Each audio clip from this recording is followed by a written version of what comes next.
Mathématiques. EB5. Encadrer et arrondir un nombre décimal.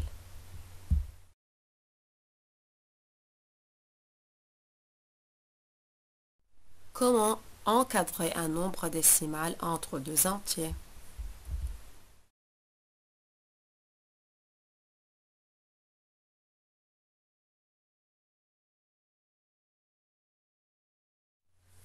Place les nombres décimaux convenables sur la droite graduée. J'ai deux nombres décimaux, 6,8 et 1,2. Je veux les placer sur la droite graduée. Mais avant, je découpe chaque unité en 10 parties égales.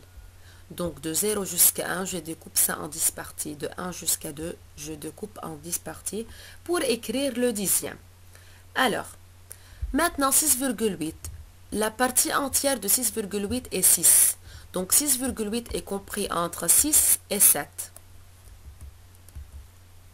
Je compte après le 6, 6,1, 6,2, 6,3, 6,4, 6,5, 6,6, 6,7, 6,8. Donc là se trouve 6,8. Même chose dans 1,2, la partie entière c'est 1. Donc 1,2 est compris entre 1 et 2. Je compte, après le 1, il y a 1,1, 1,2. Donc 1,2 se trouve ici. Puis, ils ont demandé d'encadrer chaque décimal par le nombre entier qui le précède et celui qui le suit. On regarde 1,2. Quel est l'entier qui le précède? C'est le 1. Quel est l'entier qui le suit? C'est le 2. Alors 1,2 est compris entre 1 et 2, entre deux entiers consécutifs 1 et 2. Même chose dans 6,8. Quel est l'entier qui le précède? C'est le 6. Et quel est l'entier qui le suit? C'est le 7. Alors 6,8 est compris entre deux entiers consécutifs, c'est le 6 et 7.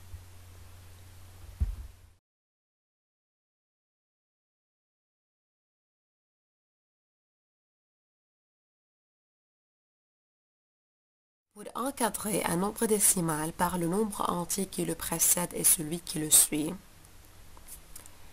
alors je ne peux pas à chaque fois dessiner un axe gradué pour savoir. C'est pour cela on doit choisir une autre méthode. Par exemple, si j'ai 3,8, on regarde la partie entière, c'est 3. Donc, le nombre entier qui le précède est 3. Et le nombre entier qui le suit, j'ajoute à 3 1, ça devient 4. Donc 3,8 est compris entre 3 et 4. Alors j'ai encadré maintenant 3,8 entre deux entiers consécutifs, 3 et 4.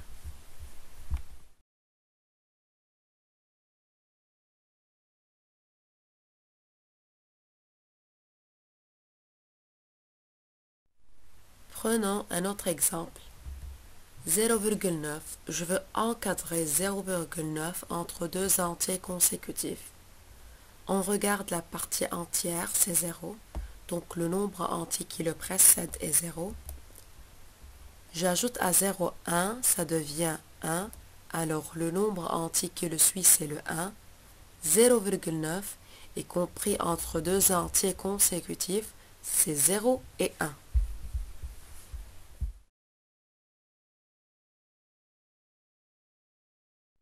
Comment arrondir un nombre décimal? Avant tout, il faut savoir que veut dire arrondir un nombre. C'est trouver le nombre le plus proche à ce nombre.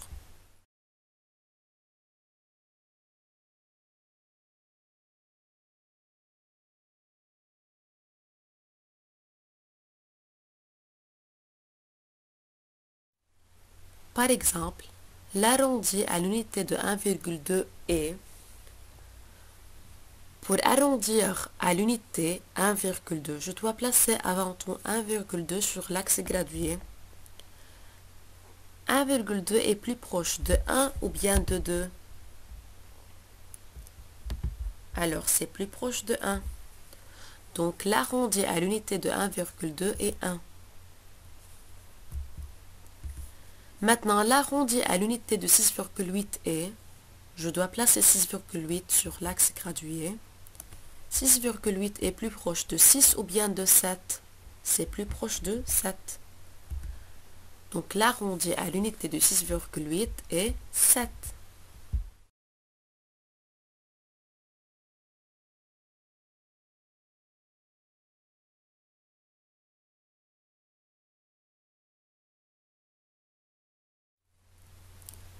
L'arrondi au dixième de 1,34 est. Pour arrondir 1,34 au dixième, je dois le placer sur l'axe gradué. Alors, je découpe chaque unité en 10 parties. Je découpe de 1 jusqu'à 2, même chose en 10 parties égales, pour écrire le dixième, c'est-à-dire pour écrire 1,1, 1,2, 1,3, 1,4 et 1,5, etc. Puis je découpe le dixième encore en 10 parties égales, mais pour écrire les graduations des centièmes. Donc même chose entre 1 et 1,1, encore je découpe ça en 10 parties. Maintenant, 1,34 donc se trouve entre 1,30 et 1,40. Donc après le 1,30, il y a 1,31, 1,32, 1,33 et 1,34. Alors 1,34 se trouve ici. Maintenant, 1,34 est plus proche de 1,3 ou bien 30, ou bien 1,34 est plus proche de 1,4 ou bien je peux dire 1,40. Non, c'est plus proche de 1,3 ou bien 1,30. Maintenant, l'arrondi au dixième de 1,87 est, je dois placer 1,87 sur l'axe gradué. Même chose, 87 est compris entre 80 et 90. Donc 1,87 est compris entre 1,80 et 1,90. Je compte 1,81, 1,82, 1,83, 1,84, 1,85, 1,86, 1,87. Alors 1,87 se trouve ici. Maintenant je regarde, est-ce que c'est plus proche de 1,8 ou bien c'est plus proche de 1,9? Non, 1,87 est plus proche de 1,9, je peux dire, ou bien 1,90.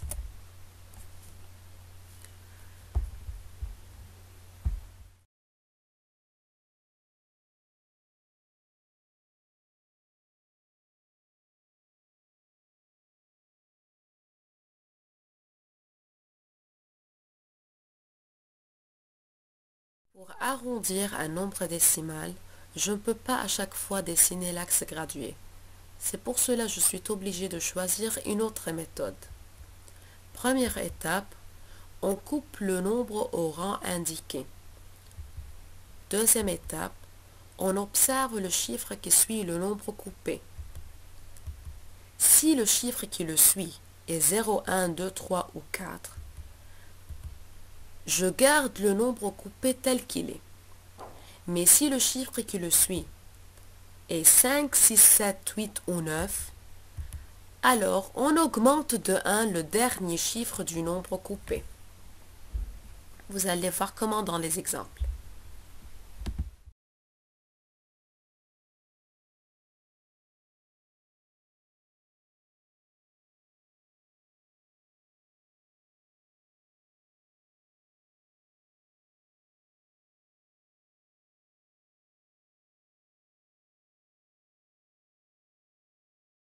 Arrondi à l'unité de 25,78 est. Avant de commencer, je vais faire un petit rappel.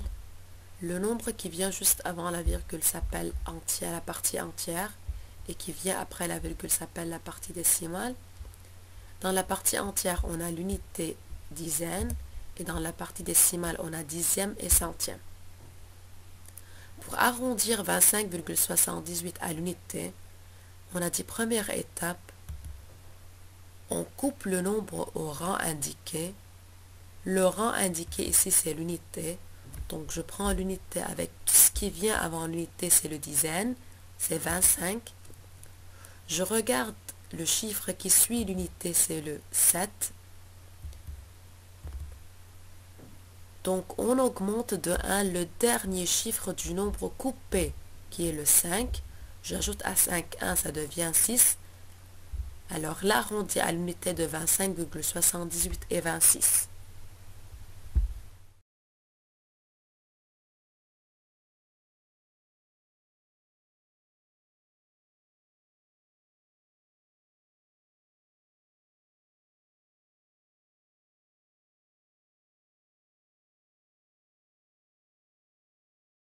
L'arrondi à l'unité de 25,18 est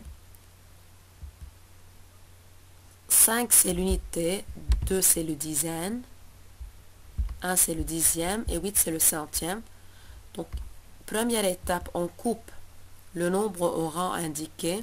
Le rang indiqué ici, c'est l'unité. Donc, je prends l'unité avec tout ce qui vient avant l'unité, c'est 2. Donc, c'est 25. Puis, je regarde le chiffre qui suit le 5, qui suit l'unité, c'est 1.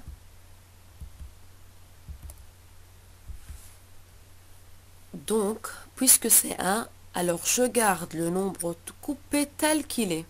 Alors, c'est 25. L'arrondi à l'unité de 25,18 est 25.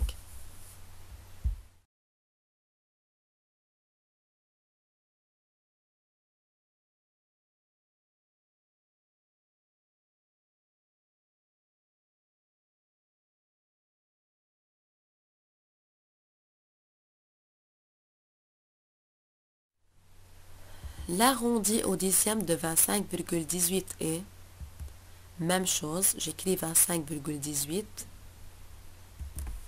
5 c'est l'unité, 2 c'est dizaine, 1 dixième et 8 centièmes. Cette fois-ci, je veux couper le nombre au rang indiqué. Le rang indiqué c'est dixième. Alors je prends le dixième avec tout ce qui vient avant. C'est 25,1. Je regarde le chiffre qui suit le dixième. C'est 8. Alors, j'augmente de 1 le dernier chiffre du nombre coupé. J'ajoute un 1, ça devient 2. Donc, c'est 25,2. Alors, l'arrondi au dixième de 25,18 est 25,2.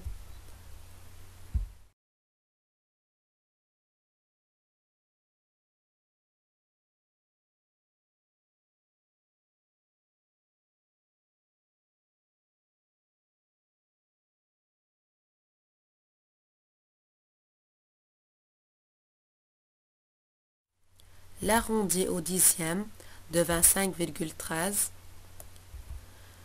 5 c'est l'unité, 2 c'est dizaine, 1 c'est le dixième et 3 c'est le centième.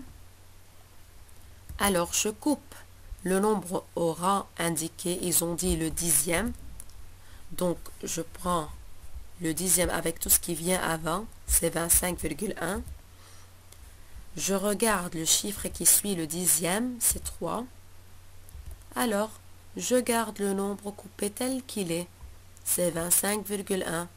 Donc l'arrondi au dixième de 25,13 est 25,1.